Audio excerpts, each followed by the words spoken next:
Pak Supriyadi saya tegaskan namanya sebetulnya Priambodo. Kalau Supriyadi itu adalah nama kata sandi. Nah, Priambodo tersebut masih kecil. Mbah Harjo itu umurnya sudah 100 tahun lebih. Mbah Harjo itu selain intelijen, Mbah Harjo itu salah satu dari persatuan seluruh Indonesia 1000 sesepuh. Salah satunya di sini Mbah Harjo itu yang menjadi intelijen yang dipilih oleh Bung Karno.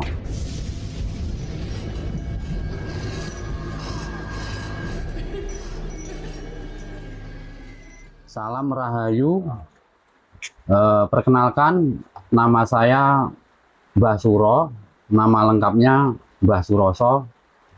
Saya tinggal di hutan Gunung Gedang atau di situs Desa Gadungan,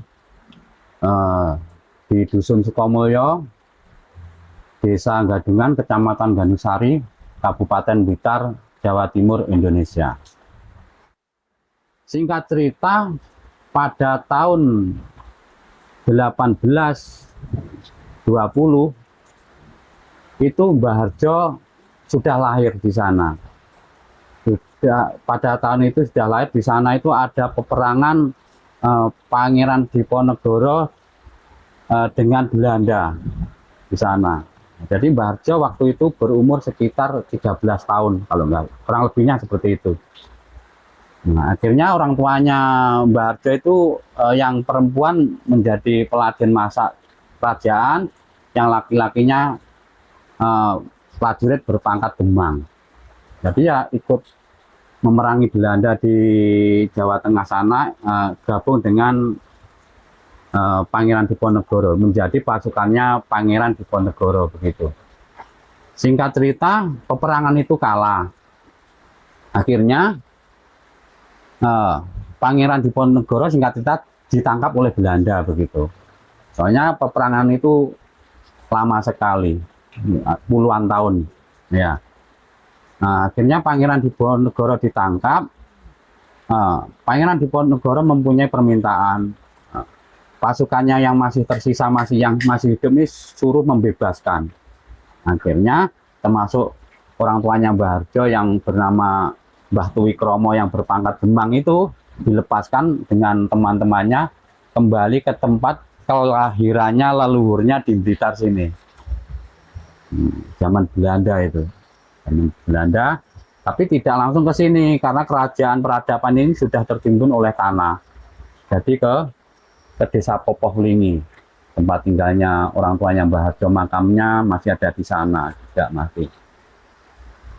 Terus setelah itu perjuangan Mbah Demang tersebut diteruskan oleh Mbah Harjo Gendelut dengan Pak Supriyadi, dengan Bung Karno dan teman-temannya, seluruh pejuang di kala tahun itu.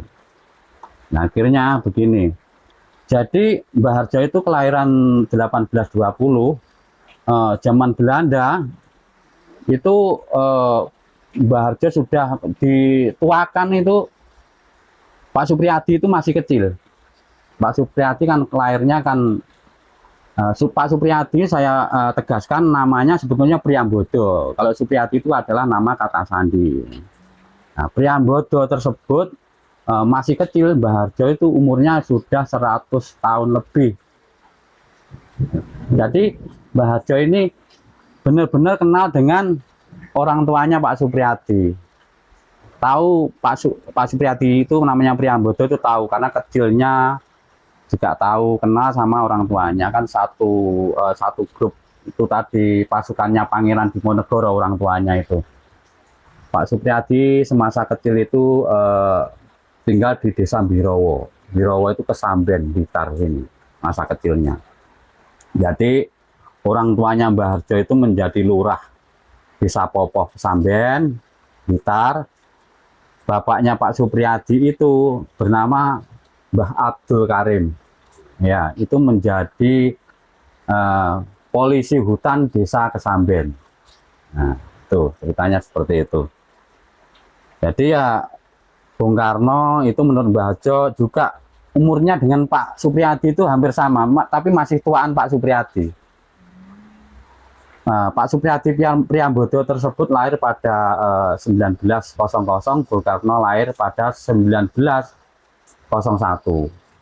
Itu menurut Mbah Harjo. Nah, akhirnya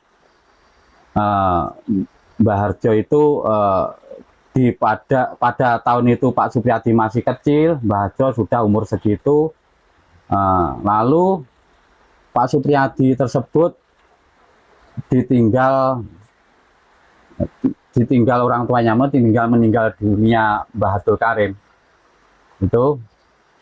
Jadi Pak Supriyadi tidak punya bapak, yang akhirnya diangkat menjadi anak oleh Raden Darmadi. Raden Darmadi diangkat jadi anak Raden Darmadi. Ibunya itu dijadikan istri begitu loh. Anak apa namanya, anak sambung ya. Ya, saya persingkat ceritanya begini. Setelah ibunya Pak Supriyadi Priambodo menikah dengan Raden Darmadi, lalu ibunya Pak Supriyadi itu mempunyai anak, tapi meninggal. Ibunya Pak Supriyadi juga ikut meninggal. Lalu Raden Darmadi tersebut nikah lagi dengan Ibu Susile. Ibu Susile tersebut, istri Pak Darmadi, Raden Darmadi mempunyai anak, termasuk salah satunya itu Mbah Suroto yang ada di Blitar ini, yang bertempat tinggal di Wisma Darmadi Blitar. Jadi Priambodo tersebut dengan Mbah Suroto, anaknya Raden Darmadi tersebut, itu ya sudah beda bapak, beda ibu, karena ibunya Pak Supriyadi tadi sudah meninggal dunia. Seperti itu ceritanya. Lalu singkat cerita, ini Mbah Harjo mulai saya ceritakan Pak Supriyadi masih kecil sudah saling mengenal, karena ya orang tuanya satu perjuangan dari pengikut Pangeran Diponegoro itu tadi. Lalu Pak Supriyadi tersebut oleh Raden Darmadi dikenalkan oleh Bung Karno. Ya, dikenalkan oleh Mbah Yai Alip Hasan Bendo yang jadi gurunya itu. Nah, setelah itu singkat cerita lagi, itu masih zaman Belanda. Jadi ya sudah dewasa, Pak Supriyadi Priambodo sudah dewasa dengan Bung Karno, itu menemui Mbah Harjo di sini, di tempat ini. Tempat ini menemui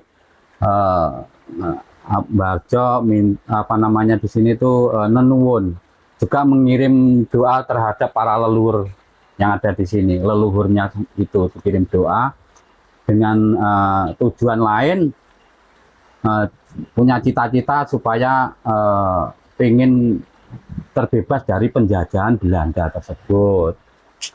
Jadi intinya meneruskan itu tadi, orang tuanya. Mbah Harjo juga meneruskan perjuangannya Mbah Demang, Pak Supriyadi juga, Bung Karno juga seperti itu. Nah, di sini setelah selesai berdoa, itu merancang strategi gimana cara bisa mengusir Belanda ini. Mbah Harjo bercerita kepada saya begini, nggak mungkin kalau Belanda ini kita lawan dengan perang. Itu ya mungkin bisa jadi kalah senjata, kayak pengalaman di peperangan zaman Pangeran Diponegoro kan kalah. Jadi Bung Karno punya rencana untuk meminjam kekuatan tentara Jepang. Jadi Jepang ke sini itu menurut Mbah Harjo tidak menjajah, karena Pak Bung Karno ke sana minta untuk membantu mengusir Belanda ini.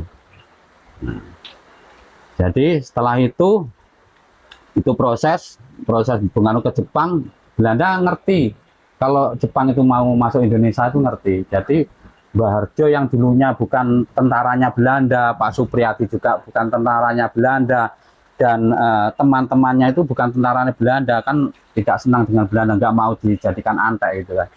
Karena berhubung Jepang mau masuk Indonesia,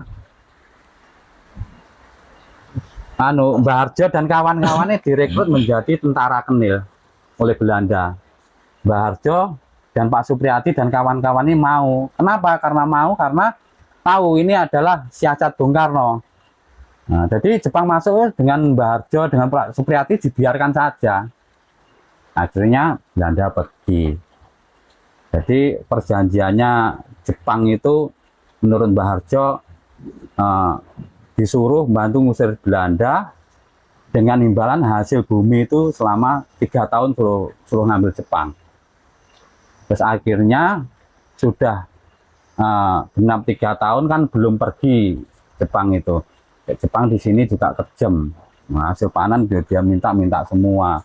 Kejam kalau nggak mau ngasih hasil panen atau bayar upeti diracun ini orang Indonesia ini. Sumurnya dikasih racun, sungai dikasih racun. Kalau minum dia mati beneran. Nah, akhirnya waktu itu Mbah Harjo itu zaman Jepang dan Pak Supriyadi menjadi tentara Aibo. Jadi kerjanya Mbah Harjo dan Pak Supriyadi itu mengawasi para pekerja remungsa, nah, atau kerja paksa seperti itu. Jadi selain mengawasi Mbah Harjo itu dan kawan-kawan, bukan Mbah Harjo dengan Pak Supriyadi saja dan kawan-kawan seperjuangan itu tugasnya bukan mengawasi saja, tapi juga mengantarkan gaji para pekerja remungsa tersebut. Nah, jadi kalau waktunya gajian kerja paksa itu masih digaji oleh Jepang, tapi murah gitu loh, gajinya murah. Mbah Harjo itu nganter gaji para istrinya para pekerja remungsa itu di salah satu tempat yang tidak jauh dari Gunung Gedang ini yang kerja remungsa. Di situ tuh memergoi tentara Jepang di rumahnya istrinya para pekerja remungsa, nyenengilah gitu. Jadi Mbah Harjo mikir dan Pak Supriyadi dan kawan-kawan itu bisa mikir, wah ini Jepang ini mau bikin keturunan ke Indo-Jepang ini nantinya suruh melawan bangsanya sendiri. Akhirnya Mbah Harjo dan kawan-kawan di dalam hutan sini merancang untuk mengusir Jepang yang ada di Kabupaten Blitar sebelum tahun 1945. Nah, jadi di sini itu ya ini bikin pos pertahanan, memilih ya, menunjuk gitulah markas untuk pemberontakan. Nah, suatu contoh pos pertahanan itu ya kantor desa Sumbragung, tidak jauh dari hutan sini. Di situ ada prasasti pos pemberontakan pada tahun 1945. Jalannya kantor desa tersebut jalannya Jalan Supriyadi nomor 1, Desa Sumbragung. Di situ juga ada patungnya Pak Supriyadi. Jadi cerita ini benar-benar nyata, asli. Cuma saya juga belum tahu ini sudah dimasukkan sejarah apa belum. Saya juga belum tahu. Ini kan kalau saya taarani. Saya kira itu masih kronologi perjuangan Mbah Harjo dan kawan-kawan gitu ya. Bisa jadi ini di dalam buku sejarah belum ada kan gitu loh. Tapi tempatnya itu ada semua, sama bisa ngecek di lokasi yang tempat yang saya sebutkan tadi. Ya. Terus setelah singkat cerita setelah memberontak itu tadi atau mengusir Jepang yang ada di markas Kabupaten Blitar, waktu itu pemberontakan itu bocor, jadi ada yang membocorkan rencana tersebut. Akhirnya waktu pahlawan Peta Supriyadi dan kawan-kawan dan juga Mbah Harjo itu menembaki markas itu, kosong itu markasnya. Akhirnya para pejuang kembali ke pos pertahanan atau markas tersebut di Desa Sumbragung, Kecamatan Gandusari, Kabupaten Blitar. Nah, terus setelah itu siangnya para pejuang tersebut bermaksud mencari Jepang yang di markas tidak ada itu tadi. Jadi berpencar. Ya, jadi ada yang dari pos pertahanan kantor Desa Sumbragung ke arah timur, Pak Supriyadi dan Mbah Harjo dan pengawalnya bernama Mbah Darsono, dokternya Muradi dan Mbah Ismail, Mbah Partowedus mengarah ke utara sini. Nah, sesampainya para pejuang di desa Gadungan, para pejuang tersebut berpapasan dengan pengkhianat atau mata-matanya Jepang, tapi asli orang Indonesia, juga tentara Ayu gitu loh. Jadi mata-mata tersebut mengecoh pejuang ini. Begini, mau kemana kamu? Ini saya mau cari Jepang. Gitu, para pejuang tersebut. Jepang sudah menyerah di markas Blitar. Akhirnya kan ketipu nih para pejuang, kembali ke arah Blitar sana. Tapi sebelumnya mengontak komandannya Pak Supriyadi dulu yang bersama Mbah Harjo nyampe di bawahnya candi sini. Akhirnya Mbah Harjo dan Pak Supriyadi dan kawan-kawan yang mengarah ke sini kembali menuju ke rumahnya Mbah Lurah Desa Sukosewu yang bernama Mbah Harjo Miyarso. Mbah Harjo Miyarso ini otaknya pejuang peta yang mengusir Jepang di Kabupaten Blitar ini, orang penting, orang pinter, sekolahnya saja sampai luar negeri. Mbah Harjo Miyarso ini sekarang namanya itu dibikin nama lapangan Desa Sukosewu, Kecamatan Gandusari. Makamnya juga ada, bekas rumahnya juga ada, keluarganya juga masih ada. Nah, setelah Pak Supriyadi dan Mbah Harjo dan Mbah Darsono, Mbah Murati, Mbah Ismail, Mbah Patowedus mengarah ke rumahnya Mbah Harjo Miyarso tersebut, di situ Pak Supriyadi dijebak, ditembak oleh Jepang, mengenai kakinya, seperti itu loh. Nah, setelah itu Pak Supriyadi itu dengan Mbah Harjo dan dengan pengawalnya Pak Supriyadi yang bernama Mbah Darsono, Mbah Ismail, Mbah Murati itu, Mbah Patowedus menandu pejuang Supriyadi dibawa ke makam Desa Ngloding, dekatnya dekatnya rumahnya Mbah Harjo Mustaram yang dijadikan markas tersebut. Ya, di situ ya sama dokternya ya juga pelurunya itu dikeluarkan. Terus juga Mbah Harjo mengobati dengan cara tradisional, seperti contoh menghisap darahnya yang mungkin ada racunnya dari peluru tersebut, dihisap lalu dikasih waluh yang sudah lembut, yang marut itu namanya Bunyai. Bunyai itu istrinya Mbah Harjo Mustaram. Jadi di sini itu yang melindungi Pak Supriyadi itu ada 3 tokoh. 1 Mbah Harjo Miyarso, 2 Mbah Harjo Gendelut, 3 Mbah Harjo Mustaram. Ini semua orang dari kelahiran Mentaram maksudnya. Ya awalnya ya itu tadi asli leluhurnya orang sini pindah-pindah karena pengabdian itu tadi, kaitan dengan peradaban itu tadi. Nah, terus ini tadi ceritanya agak melompat. Jadi walaupun ini melompat, saya jelaskan yang belum saya ceritakan. Nah, Pak Supriyadi tersebut itu lahir mempunyai tanda. Jadi dari kandungannya ibunya itu mempunyai tanda. Itu tai lalap di janggutnya itu. Nah, ini tadi ceritanya melompat, saya lupa. Selain tanda lahirnya Pak Supriyadi punya tanda lahirnya itu waktu berjuang itu, waktu bergerilya di desa Sumbragung sebelum memberontak itu jadi membutuhkan bekal.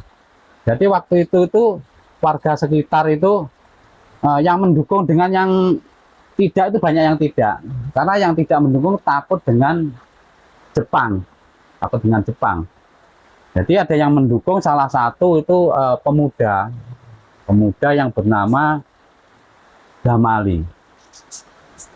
Nah, jadi Mbah Damali tersebut sekarang sudah tua, saya sebut Mbah, ya, dulu masih muda. Mbah Damali itu zaman Jepang tugasnya untuk membantu mencari telo bote di ladang warga. Tapi ya tidak minta, tapi nyuri. Cuma diambil buahnya, pohonnya tetap berdiri. Pak Supriyadi juga gitu. Lalu yang bakar ya Mbah Damali di depan rumahnya. Nah, tidak lama pohon ketela dan bote tersebut kena angin roboh.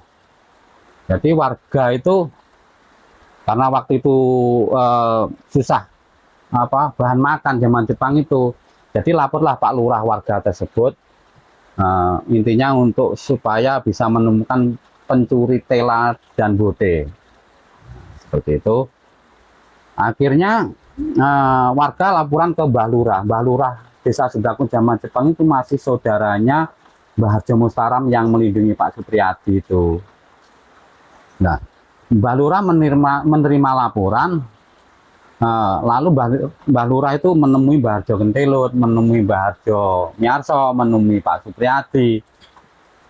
Itu intinya untuk apa namanya, untuk melindungi Pak Supriyadi.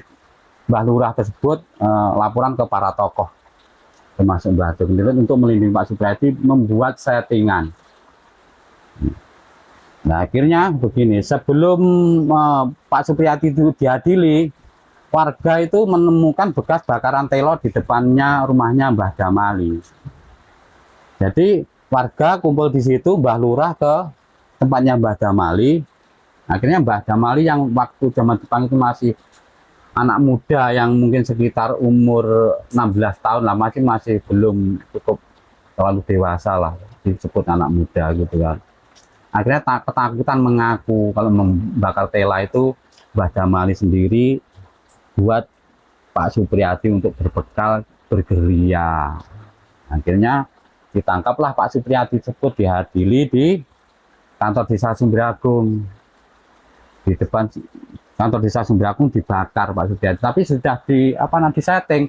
Engkau akhirnya Mbah Harjo Mustara menyiapkan apa namanya, genter, api menyala, kamu nanti kalau sudah dodol pakai genter kamu lari yo. Setelah apinya menyala disodol pakai genter, Pak Supriyadi lari. Tapi ya sempat kebakar punggungnya sini, sama itu pucuknya genter pring bambu itu mengenai ini kulitnya punggung itu, sampai sekarang itu masih ada. Gitu. Jadi bekas tembak masih ada, tai lalatnya juga ada. Bekas luka bakarnya, remang-remang genter, bekas genter itu juga masih ada. Itulah ciri-cirinya Pak Supriyadi. Menurut Mbah Harjo dan Ibu diwariskan kepada saya, Pak Supriyadi memang benar-benar masih hidup seperti itu. Jadi bukan ngawu-ngawu ya. Jadi Supriyadi itu sebetulnya nama kata sandi, bukan nama komandan pejuang peta, bukan. Menurut Mbah Harjo, ini kan kronologi perjuangan Mbah Harjo dengan Pak Supriyadi dengan kawan-kawannya. Jadi kalau lahirnya pejuang Supriyadi yang aslinya bernama Priyambodo tersebut, Priyambodo itu lahir pada itu tadi yang saya sebutkan tadi, 1900. Kalau Supriyadi nama kata sandi tersebut lahir dan diresmikan di Trenggalek pada tahun 1923. Itu nama kata sandi. Nah, nama kata sandi itu masih dibuat masih zaman Belanda, dan untuk senjata melabui penjajah seperti itu. Jadi yang dimaksud kata sandi begini, Su itu adalah Soekarno, P adalah Priyambodo, R adalah Raden Darmadi, Y adalah Mbah Yai Alit Bendogurunya, DI di Indonesia. Jadi nama kata sandi tersebut sebetulnya selain buat senjata melabui para penjajah, itu juga mengunci nama komandan pejuang peta Priyambodo tersebut di dalamnya. Nggak bisa digantikan orang lain. Seperti itu. Karena ini belum, tapi ini belum masuk dalam catatan buku sejarah. Masih kronologi perjuangan Mbah Harjo yang diwariskan terhadap anaknya. Mbah Harjo berpesan suruh nguri-nguri, melestarikan. Kalau perjuang ini masih hidup, jangan cuma namanya yang diuri-uri.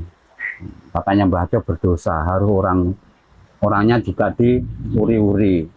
Saya diberi tugas untuk ini, untuk menyampaikan masuk ke orang yang datang ke sini, termasuk media, itu memang tugas saya. Ya Kang, cerita ataupun sejarah yang diwariskan oleh Mbah Harjo Gentelut terhadap putranya yang termasuk jenengan ya, itu artinya kalau Akang sendiri kan tidak mengalami dengan zaman itu, berarti semua cerita dari awal sampai di detik-detik ini ya, itu berarti adalah cerita yang diwariskan oleh Mbah Harjo terhadap Akang, begitu ya? Betul sekali. Terus berkaitan dengan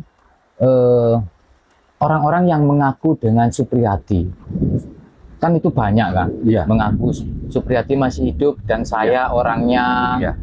Kan ini kan masih banyak apa ya, pro kontra ataupun Iya. persepsi yang berbeda di kalangan masyarakat luas. Itu seperti apa itu sebetulnya kan? Ya, begini. Jadi selain ada warisan kronologi perjuangan Mbah Harjo yang bisa saya untuk menjawab pertanyaan sampean, suatu contoh Mbah Harjo sendiri itu mempunyai tugas atau yang dinamakan apa namanya pangkat ya. Mbah Harjo itu adalah intelijen negara. Intelijen negara yang dipilih oleh Bung Karno dari Persatuan Seribu Sesepuh. Mbah Harjo itu selain intelijen, Mbah Harjo itu salah satu dari Persatuan Seluruh Indonesia Seribu Sesepuh. Salah satunya di sini Mbah Harjo itu yang menjadi intelijen yang dipilih oleh Bung Karno.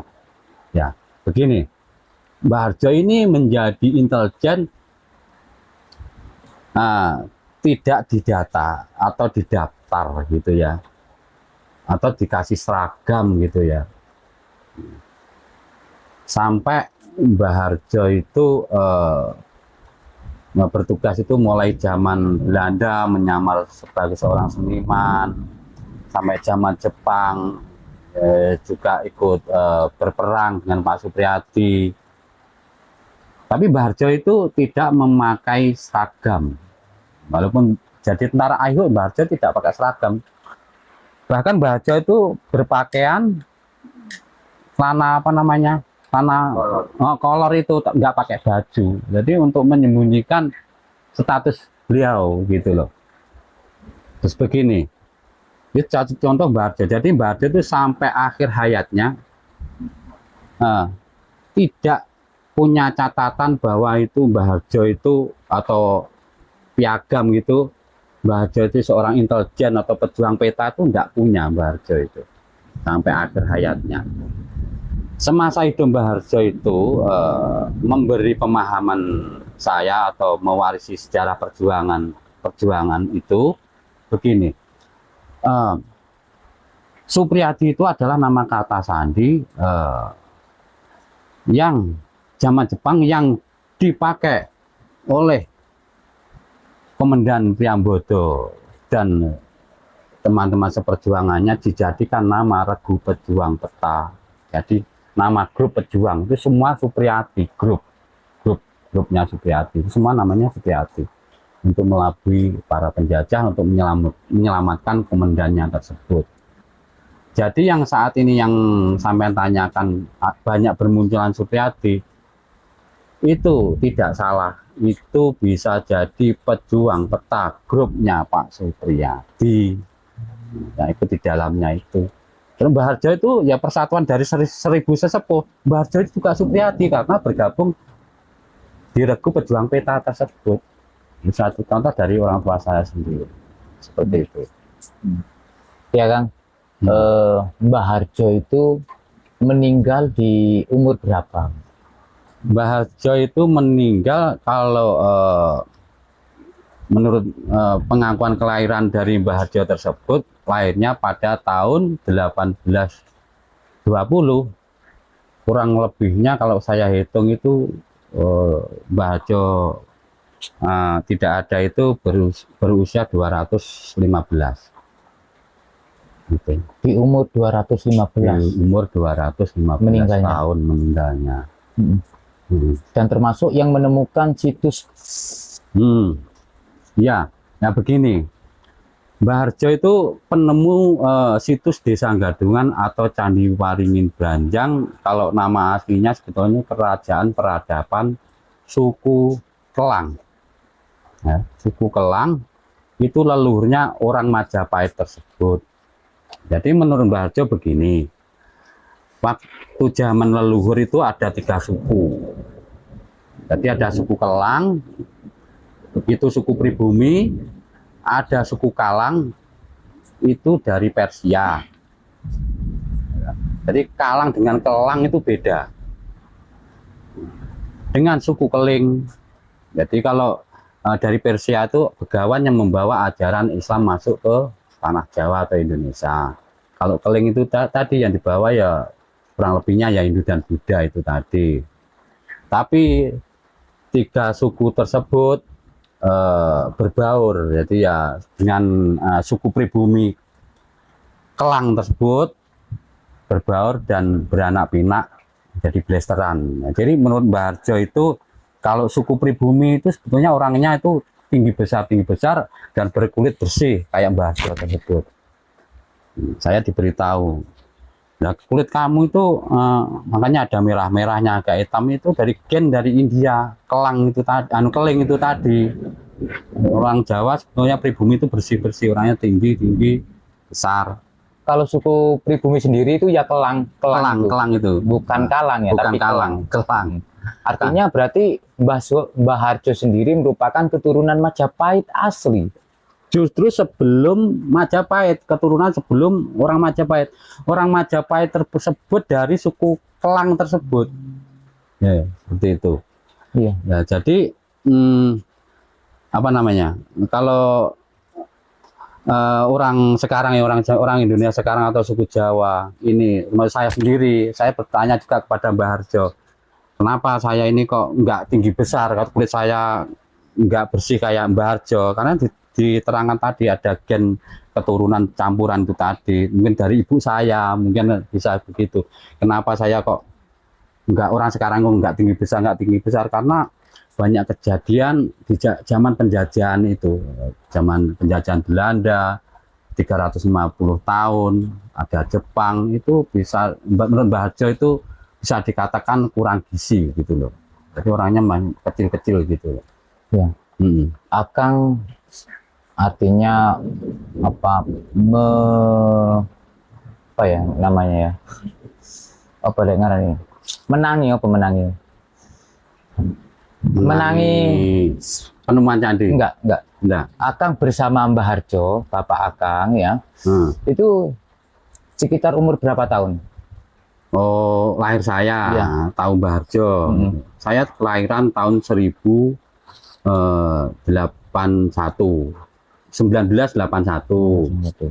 Ya. Artinya masa hidup Mbah Harjo dari Akang sendiri berapa tahun? Ya, kalau saya sekarang kan umur 42. Ya, sampai saya kecil ya sama Mbah Harjo ya sekitar mungkin kurang lebihnya 35 tahun. Kalau kurang lebihnya ya, saya kan nggak merinci. Saya itu tahu Mbah Harjo semenjak saya bisa mengingat, umur saya sekitar 6 tahun, 8 tahun saya betul-betul sudah mengingat tahu Mbah Harjo. Ya Mbah Harjo ya segitu itu. Ya enggak muda, ya tetap segini ini. Saya juga penasaran, aku nggak berani tanya sama Mbah Harjo. Jadi tanya dengan mantri hutan sini. Kan waktu itu saya sudah diajak menemukan candi di sini. Jadi ada mantri hutan, saya ngomong-ngomong, saya ini kok punya bapak sudah tua atau Pak Welas gitu. Ya sampai melihat Mbah Harjo itu apa dulu masih muda. Saya jadi mandor, sekarang saya sudah tua, Mbah Harjo segitu itu kok. Gitu. Memang Mbah Harjo itu ya kayak nggak gimana ya, umurnya memang sudah banyak segitu-gitu aja, tamangannya Mbah Harjo nggak berubah gitu loh. Ya. Adakah sesuatu keajaiban ataupun di luar nalar ataupun ilmu yang dimiliki oleh Mbah Harjo semenjak Akang bersama Mbah Harjo? Ya, sebetulnya gini, awalnya Mbah Harjo itu keturunan dari suku Kelang, itu bagian pemimpin agama. Kalau dari Islam ya begawan gitu, tapi begawannya ilmu Jawa, kaurahnya orang Jawa, itu yang dinamakan apa namanya, ajaran budi pekerti, seperti itu. Kejawen, nah, budi pekerti, ajaran leluhur itu. Adakah ilmu-ilmu yang dimiliki Mbah Harjo, mungkin pernah kejadian Mbah Harjo tidak mempan begini, tidak mempan begitu, atau melihat gini itu, seperti itu? Iya, ada. Salah satunya apa itu, Kang? Yang Mbah Harjo ini berjuang kan selamat itu karena kayak punya ilmu kebal, punya saipi angin, gitu, bisa menghilang penglemunan dan lain sebagainya. Satu contoh dan lain sebagainya ya untuk pengobatan. Gitu. Doa-doa juga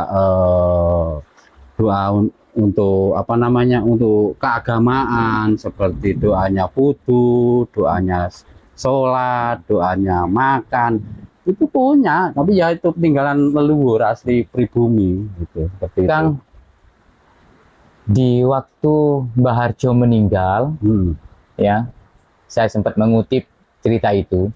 Di waktu Mbah Harjo meninggal, terus dimakamkan bukan di tempat ini.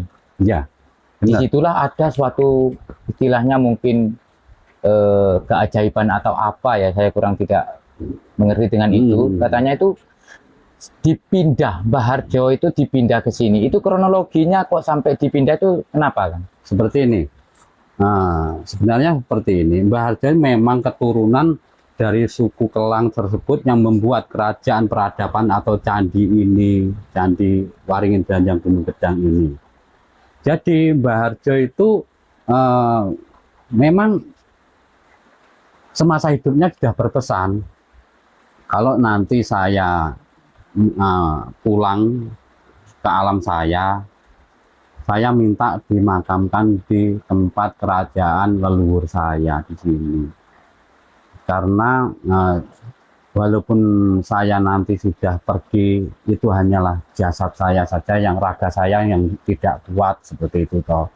Akhirnya berpesan, Mbah Harjo itu berpesan terhadap saya, nanti kalau saya sudah tidak ada, tolong diuri-uri sejarah peradaban tersebut, tolong diuri-uri adatnya, tolong diuri-uri sejarah perjuangan saya, tolong diuri-uri seni budaya saya, tolong diuri-uri tali silaturahmi atau seduluran dengan generasi penerus seperti itu.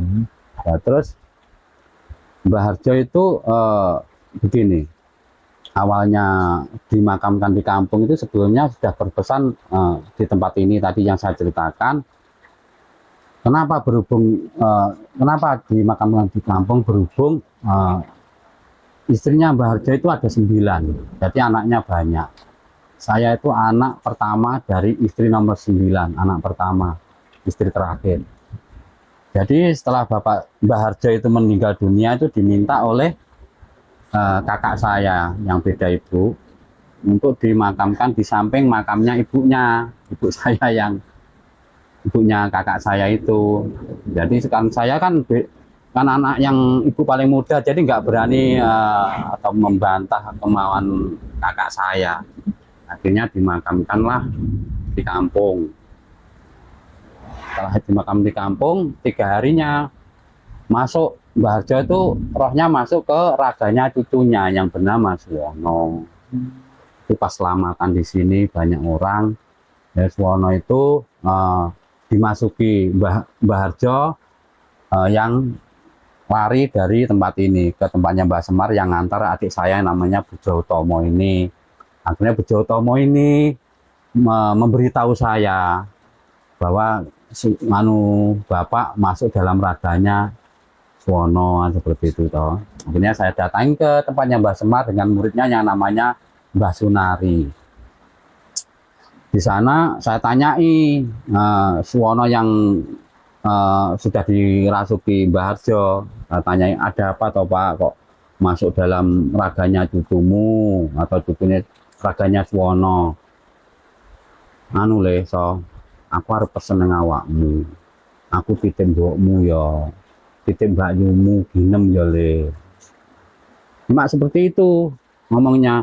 Terus sambil ngomong kalau pas 3 harinya Mbah Harjo itu di sini belum dikasih sesaji, walaupun selamatan sesaji dalam kamarnya itu biasanya kan karmanya Mbah Harjo semasa hidup itu ada kepala ayam, ceker atau sayap, itu untuk sesaji para leluhur termasuk Mbah Harjo yang sudah menjadi leluhur seperti itu toh. Akhirnya minta sesaji itu, akhirnya dikasih ayam hidup, dikasih ratus segenggam dinyalakan. Ya ayamnya hidup-hidup dimakan, terus ratusnya menyala kayak obor ya dimakan. Ya makanya Suwono itu. Nah, Setelah dikasih sesaji, tetap Mbah Harjo nggak mau keluar dalam raganya cucunya tersebut. Akhirnya Mbah Harjo minta ke sini ke ruangannya tersebut.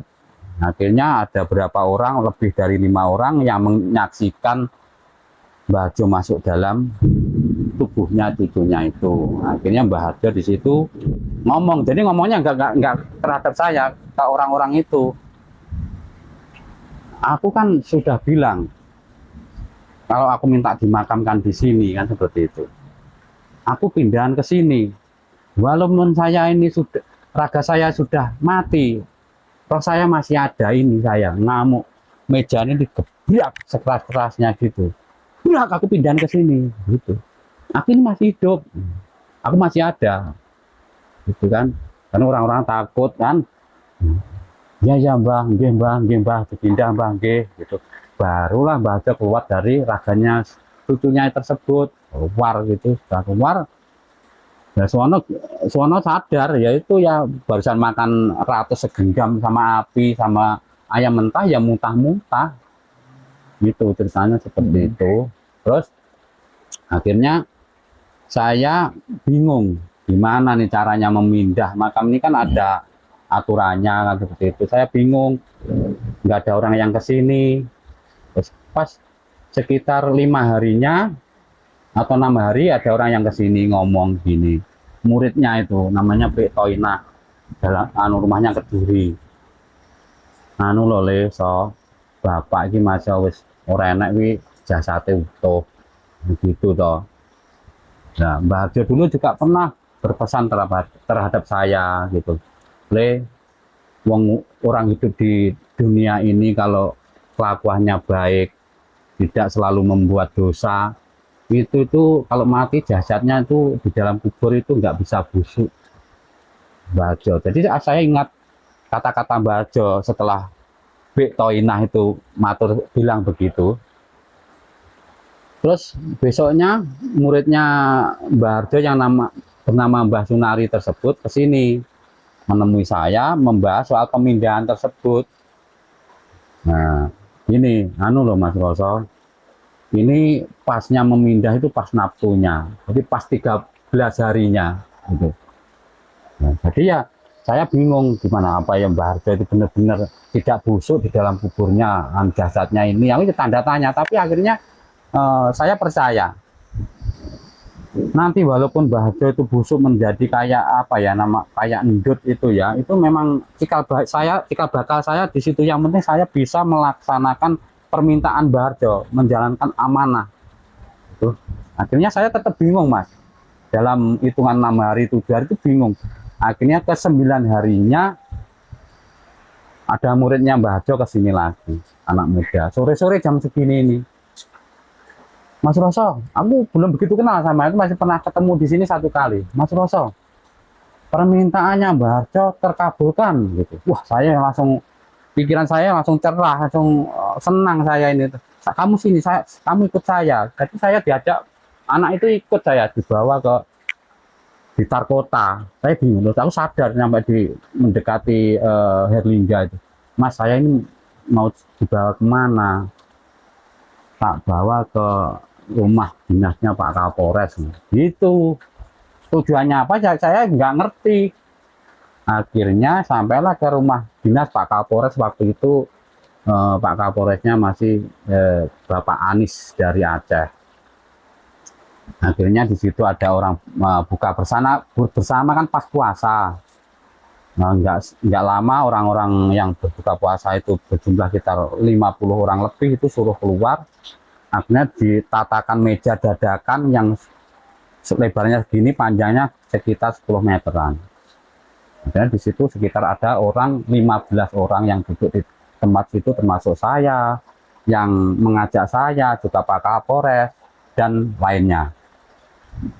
Di situ saya dikasih hidangan minuman itu macam-macam banyak, rokok juga banyak merek gitu di depan saya itu. Mas Roso, tenang saja, nggak usah tegang, ayo dirokok, ayo diminum gitu. Saya nggak berani ngambil rokoknya itu, nggak berani minum juga nggak berani. Saya bingung nih ada apa. Akhirnya kan saya bawa rokok Surya di kantong saya keluarkan satu batang, saya hisap, saya masukkan lagi kan. Saya bingung kan, nggak ngerti saya dibawa ke situ itu untuk diapakan dan gitu kan. Terus ada namanya duduk di sampingnya Pak Kapolres itu kalau nggak salah, ya orang penting di Blitar lah. Waktu itu masih mewakili Bapak apa namanya wali kota gitu, mewakili jabatan Bapak wali kota waktu itu. Saya ditanyain, Mas, nama Mbah Harjo itu berapa, bukan siapa gitu kan. Namanya 7 kan, begitu, siapa saja gitu kan, gitu. Jadi 7 nama itu saya sebutkan semuanya. Ada Mbah Harjo Gendelut, ada Mbah Harjo Wagimin, ada Mbah Harjo Suwito, ada Mbah Bambang Gendolet, dan seterusnya. Tapi yang diulang saya ditanyai lagi yang Mbah Harjo Gendelut itu. Kenapa kok Mbah Harjo kok dinamakan Mbah Harjo Gendelut? Gini Pak, Mbah Harjo Gendelut itu sebetulnya waktu semasa hidupnya zaman Belanda dan juga zaman Jepang, Mbah Harjo itu menjadi telik sandi atau intelijen yang menyamar sebagai seorang seniman, begitu, yang sering berpentas wayang orang, lodrok, tayub, kuda lumping, gitu. Nah, Mbah Harjo itu orangnya lucu. Kalau pentas seni budaya itu bisa menghibur penonton. Nah, dia tuh sering membawa bontrot itu. Bontrotnya itu namanya utri. Utri dari telo itu namanya gentelut. Nah, akhirnya karena Mbah Harjo itu tiap pentas seni membawa bekal makanan itu, dijulukilah Mbah Harjo Gentelut. Nah, seperti itu ceritanya. Dan terus gini, tentang saya ini meneruskan tentang cerita saya dibawa ke rumah dinasnya Pak Kapolres. Akhirnya para pejabat tersebut, oh ya benar, kamu anaknya Mbah Harjo. Ini Mbah Harjo Gendelut ini permintaannya saya kabulkan, gitu. Aku ya bingung dikabulkan gimana maksudnya kan gitu toh. Terus saya dialihkan pertanyaan, Mas Roso, kamu sampean masih ingat apa enggak di saat Mbah Harjo itu tidurnya nyusuh gitu, kayak burung gitu loh. Sampan masih ingat apa enggak Mbah Harjo di dalam hutan itu sering mengajar murid-muridnya? Sampan masih ingat apa enggak candi yang pertama kali ditemukan itu dikelilingi pakai kain teligu segitiga? Ingat Pak. Tapi yang musuh itu loh, saya masih kecil Pak. Kalau murid-muridnya itu di dalam hutan saya juga masih ingat Pak. Karena Mbah Harjo setiap ngasih suruh muridnya ngambil pisang di hutan itu mesti ngomong sama ibu saya mendengar. Jadi bahwa di dalam hutan sana Mbah Harjo itu ada muridnya. Oh ya. Terus, nah itu saya mikir loh, orang-orang ini siapa kan gitu kan, saya belum kenal orang-orang ini. Nah, gitu. Ternyata Mbah Harjo itu memang oleh dari dinas terkait kepolisian, tentara itu Mbah Harjo sebetulnya walaupun tidak didata, Mbah Harjo itu dideteksi bahwa Mbah Harjo itu intelijen negara, seorang pejuang. Kenapa saya bilang begini? Karena Mbah Harjo mau dimakamkan di kampung itu ada Bapak kepolisian dari Gandusari, juga dari Kapolres, untuk memberi izin menghormati pakai senjata api. Tapi dengan kakak saya ditolak karena Mbah Harjo itu permintaannya memakai mercon. Nah, kebetulan kakak saya itu memang benar-benar nggak ngerti bahwa bapak saya itu seorang pejuang. Yang ngerti cuma diwarisi cuma saya. Jadi saudara-saudara saya banyak tuh nggak ngerti kalau Mbah Harjo itu seorang pejuang. Kenapa saya kok diwarisi? Saya ngerti, saya itu mulai kecil ya selalu ikut Mbah Harjo karena Mbah Harjo yang kehidupannya berbeda dengan orang lainnya, sering di kampung jauh dari tetangga, kalau tidak di kampung di dalam hutan. Jadi saudara saya yang lain itu tidak bisa ikut dengan Mbah Harjo karena kehidupan kebiasaan Mbah Harjo itu yang bisa saya ini kan gitu kan. Seperti itu ceritanya. Setelah itu dikabulkan untuk memindah jenazah dari Mbah Harjo. Itu seperti apa kronologi? Nah, kan Pak Kapolri bilang ini dikabulkan Mas permintaannya Mbah Harjo itu. Tapi ini sampai masih diuji. Ini negara-negara hukum. Sampai kudu lapor ke perhutani, ke desa. Kalau soal di kepolisian biar saya bantu. Akhirnya saya di kantor desa Gadungan untuk meminta surat pengantar ke dinas perhutani untuk pemindahan Mbah Harjo. Ya, jadi ya yang ngetik itu Bapak Joko Boyo, sekarang masih aktif di Gadungan. Gitu. Enggak, mana bisa makam dipindah Mas. Tapi tangannya sambil ngetik gini, saya pikir saya nggak dikasih surat itu.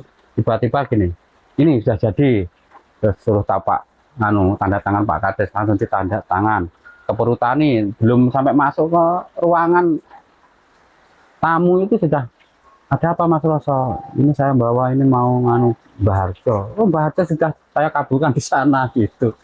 Itu akhirnya di hari H 13 harinya, di 13 harinya baru dipindahin jenazah Mbah Harjo. Di 13 harinya begini Mas, malam di sini ada orang 25 orang yang untuk menemani saya. Besok saya punya kajet pemindahan itu, ada yang bawa namanya mobil pickup gitu ya. Ya aku ya belum punya rencana atau punya pandangan apa yang membawa Mbah Harjo itu memindah bawa ke dalam hutan ini. Saya nggak kepikiran karena saking saya ya pikiran campur-campur kan gitu, bingung nggak berduga juga bagaimana ini besok. Jadi ada mobil pickup satu ini, gini Pak, saya minta maaf Pak, saya minta tolong Pak, saya sewa mobilnya Bapak besok buat membawa jenazah Mbah Harjo dari kampung ke dalam hutan. Nggak bisa Mas, saya takut Mas, nggak bisa. Terus nggak ketemu pikir Mas, berarti besok saya gotong pakai saya ini, pikir saya begitu. Besoknya pagi saya ajak gali di sini orang-orang itu. Setelah selesai menggali, sebagian saya bawa ajak ke kampung, nggak ada yang mau. Yang ada itu cuma satu orang, takut semua. Akhirnya saya berangkat 2 orang ke kampung. Cuma 2 orang saja bawa cangkul. Nah, akhirnya di dalam pemakaman umum Desa Sukomulya itu mobil sudah berderet itu polisi, bapak polisi, juga ambulan, juga bapak tentara, juga masyarakat memenuhi pemakaman tersebut. Saya ya juga heran siapa yang ngasih tahu gitu, nggak ngerti saya. Akhirnya saya masuk ke dalam pemakaman umumnya sudah banyak warga. Bapak polisi itu menanyain saya, sudah siap Mas? Sudah Pak, saya mikirnya saya itu mau diborgol saya ini. Saya pikir tuh, nah, Pak polisi itu memegang cangkul gini, oh berarti saya nggak diborgol ini. Terus saya meneruskan memegang cangkul, meneruskan Pak polisi tersebut.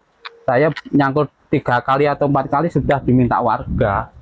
Hitungan menit terbukalah makam Mbah Harjo. Terus lalu saya turun dengan adik saya ini Utomo ini, dengan dibantu adik saya yang satunya lagi turun ke dalam makam untuk membuka kayunya, terus melihat jasad Mbah Harjo, kain kafannya masih bersih, jasadnya masih utuh. Terus lalu saya angkat, terus saya pindah ke sini. Pindah ke sini cuma ambulan satu sama orang yang tadi pagi saya ajak ke makam satu yang ke sini. Dari makam itu, saya nggak tahu di sini nanti yang makam kan ya saya lagi mikirnya seperti itu, saya sendiri. Ternyata saya nyampe sini sudah penuh mobil dan banyak orang di sini. Sudah berganti orang, bukan orang yang di makam kampung sana. Ya nggak ngerti siapa yang ngasih kabar orang-orang tersebut. Seperti artinya itu. Di waktu pengangkatan jenazahnya Mbah Harjo untuk dipindah ke sini, jenazah Mbah Harjo yang sudah 13 hari di dalam makam itu masih utuh Bang ya? Iya, masih utuh. Masih utuh. Kafannya masih bersih, masih. Saya tuh sampai ini di luar pemikiran saya, walaupun Mbah Harjo pernah berpesan, muridnya juga memberitahu kalau Mbah Harjo di dalam kubur itu masih utuh. Saya itu sampai sempat 50% kepercayaan saya itu sampai saya bikin peti, saya kasih plastik polybag. Ternyata jasad Mbah Harjo itu masih itu.